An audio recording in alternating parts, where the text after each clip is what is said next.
सोचिए, एक शादी का माहौल है, चारों तरफ बहुत शोर है, तेज संगीत बज रहा है और वहीं भीड़ में राहुल नाम का एक इंसान खड़ा है। उसकी नजर पड़ती है किसी के हाथ में एक बहुत ही चमचमाते हुए एकदम लेटेस्ट स्मार्टफोन पर। हाँ, शादियों में तो अक्सर लोग यही सब नोटिस करते हैं। बिल्कुल, मतलब उसका स्लीक डिजाइन देखकर राहुल का मन एकदम मचल जाता है। उसे लगने लगता है कि उसका पुराना फोन उसकी हैसियत को कम कर रहा है। और फिर वो कोई जल्दबाजी में फैसला ले लेता है ना? एकदम सही। उसी रात घर लौटकर बिना कोई लंबी कैलकुलेशन किए राहुल एक पर्सनल लोन ले लेता है। उसके दिमाग में उस वक्त फोन की 1 लाख रुपए की कीमत नहीं चल रही होती है, बल्कि बस यही विचार होता है कि ईएमआई तो सिर्फ 3,000 रुपए की है। हाँ, उसे लगता होगा कि इतनी छोटी रकम तो महीने के खर्चों में आसानी से मैनेज हो जाएगी। बिल्कुल यही सोचता है वो। लेकिन इसी कहानी का एक दूसरा और बहुत दिलचस्प पहलू भी है। उसी शहर में लगभग उसी समय अमित नाम के एक और इंसान ने भी लोन लिया। अच्छा, तो उसने भी कोई फोन या महंगी गाड़ी ली क्या? नहीं, उसने बैंक का पैसा किसी गैजेट या अपना रुतबा दिखाने वाली किसी चीज के लिए नहीं लिया। उसने एक एजुकेशन लोन साइन किया। उसका मकसद था डेटा एनालिटिक्स की एक नई स्किल सीखना। अरे वाह, मतलब वो अपने करियर में आगे बढ़ना चाहता था। एकदम। और अब अगर हम इस कहानी को थोड़ा फास्ट फॉरवर्ड करें और सीधे 5 साल आगे जाकर देखें, तो हकीकत बहुत चौंकाने वाली है। राहुल की क्या हालत है 5 साल बाद? राहुल आज भी उसी फोन की किश्तें भर रहा है। जो फोन अब पुराना पड़ चुका है, बैटरी खराब हो चुकी है और उसकी बचत लगभग 0 है। बाप रे। और वहीं दूसरी तरफ अमित की आमदनी इन 5 सालों में 5 गुना से ज्यादा बढ़ चुकी है। उस नई स्किल की वजह से उसका लोन कब खत्म हुआ ये उसे खुद भी पता नहीं चला। सही बात है। नमस्कार, मैं पुखराज हूँ। और मैं गुंजन हूँ। आज की इस गहन चर्चा में उन सभी लोगों का स्वागत है जो कभी न कभी इस ईएमआई के जाल में फंसे हैं। आज की चर्चा का सबसे बड़ा होक यही है कि दोनों ने लोन लिया, फिर एक फंसा क्यों और दूसरा आगे कैसे निकल गया। बचपन से ही समाज में हमें सिखाया जाता है कि लोन जिंदगी खराब कर देता है। हाँ, लोग कर्ज का नाम सुनते ही डर जाते हैं। लेकिन आज हम इसी आधे सच पर बात करेंगे। हम बताएंगे कि हर लोन बुरा नहीं होता और असली खेल गुड डेट बनाम बैड डेट का है। बिल्कुल। राहुल और अमित की कहानी से ही शुरू करते हैं। कोई भी आम इंसान ऐसी गलती करता ही क्यों है? हाँ, मतलब जब लोगों को पता है कि वो असल कीमत से ज्यादा चुकाने वाले हैं, फिर भी वो फंस जाते हैं।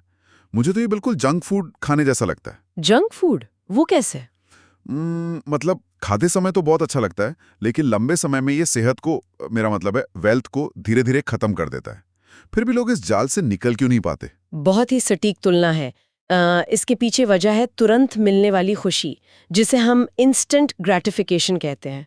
लोग सामान की कुल कीमत देखने के बजाय सिर्फ छोटी ईएमआई देखते हैं। अच्छा, वो अभी चाहिए वाले माइंडसेट में फंस जाते हैं। हाँ, लोग आईफोन ईएमआई पर लेते हैं, क्रेडिट कार्ड पर छुट्टियां मनाने जाते हैं। नतीजा ये होता है कि सैलरी आते ही किस्तें कट जाती हैं। एकदम सही, बचत 0 हो जाती है और बस स्ट्रेस बढ़ता है। और स्ट्रेस से याद आया, ये जो बैड डेट है ना, ये बिना बताए गरीब बनाता है इंसान को। बिल्कुल। ये आमदनी का एक बड़ा हिस्सा खा जाता है और कोई संपत्ति या एसेट नहीं बनाता। लिए गए सामान की वैल्यू लगातार गिरती रहती है। मतलब इंसान बस काम करता रहता है, लेकिन पैसा उसके पास नहीं रुकता। हाँ, आसान भाषा में कहें तो जो चीज इंसान को अमीर नहीं बनाती, वो बैड डेट है। ये बहुत ही गहरी बात है। इस गंभीर चर्चा के बीच मैं एक छोटी सी अपील करना चाहूंगा। हाँ, बिल्कुल बताइए। जो भी दर्शक आज की ये चर्चा सुन रहे हैं, वो वेल्थ एफएम को सब्सक्राइब जरूर करें। सबसे अच्छी बात यह है कि लोग अपना रोजमर्रा का काम करते करते भी इसे सुन सकते हैं। सही बात है। मतलब बिना कोई अलग से टाइम निकाले अपनी वेल्थ नॉलेज बढ़ा सकते हैं। बिल्कुल। खैर, वापस आते हैं टॉपिक पर। अगर बैड डेट इतना खतरनाक है, तो फिर अमित जैसे लोग लोन लेकर भी अमीर कैसे बन गए?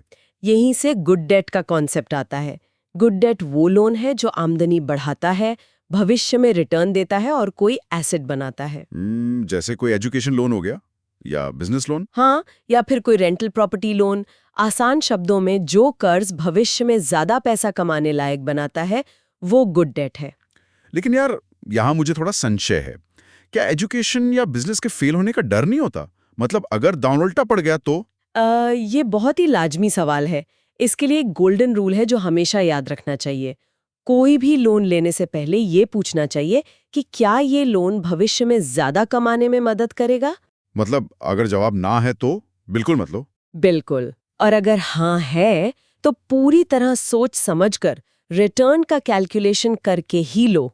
गरीब माइंडसेट वाले लोग खर्च के लिए कर्ज लेते हैं और ईएमआई भरते हैं। और अमीर लोग ग्रोथ के लिए कर्ज लेते हैं, है ना? वो अपनी नई आमदनी से ईएमआई कवर करते हैं। एकदम सही पकड़ा। इसे ऐसे समझ सकते हैं कि बैड डेट वो कटे हुए फूल खरीदने जैसा है जो कुछ ही दिन में मुरझा जाएंगे। अरे वाह, क्या बात है। और गुड डेट एक बीज बोने जैसा है जो भविष्य में एक बड़ा पेड़ बनेगा और फल देगा। ये उदाहरण तो बहुत ही बेहतरीन है। तो सारी चर्चा को समेटते हुए श्रोताओं के लिए क्या एक्शन प्लान होना चाहिए? हम 5 अहम कदम तय कर सकते हैं। पहला, बिना सोचे समझे लिए जाने वाले कंज्यूमर लोन तुरंत बंद करें। हाँ, दिखावे के लिए लोन लेना बिल्कुल बंद। और दूसरा कदम होना चाहिए कि नई स्किल्स में इन्वेस्ट करें। बिल्कुल। तीसरा कदम, आमदनी बढ़ाने वाले एसेट्स बनाएं। और चौथा नियम तो सबसे जरूरी है, कुल ईएमआई को आमदनी के 30% से कम रखें, वरना इमरजेंसी में इंसान फंस जाएगा। एकदम सही। और पांचवा और आखिरी कदम, हर लोन को एक इन्वेस्टमेंट प्रोजेक्ट की तरह सोचें। मतलब रिटर्न जरूर देखें। बहुत बढ़िया। तो इस चर्चा का अंत एक बहुत ही प्रभावशाली विचार के साथ करते हैं। हाँ, बिल्कुल। लोन लेना गलत नहीं है, गलत है बिना सोचे लोन लेना। कर्ज एक टूल है, एक औजार है। या तो ये नीचे खींचेगा या ऊपर उठाएगा। एकदम। फैसला पूरी तरह से इंसान के अपने हाथ में है। अगली बार जब लोन लेने जाएं तो ईएमआई मत देखना, अपना फ्यूचर देखना। बहुत ही गहरी बात कही आपने। और एकदम आखिर में हम अपने दर्शकों से पूछना चाहेंगे कि अगर उनकी भी वेल्थ से जुड़ी कोई समस्या या सवाल है और वो चाहते हैं कि हम इस पर चर्चा करें, तो लोग अपनी समस्या कमेंट बॉक्स में लिखकर बता सकते हैं। बिल्कुल। तो अगली बार तक अपने पैसों को स्मार्ट तरीके से मैनेज करते रहें, सुरक्षित रहें और सोच समझकर फैसले लें। Welcome, Freewell FM. सुनिए, सीखिए, Sam Rick Baniye.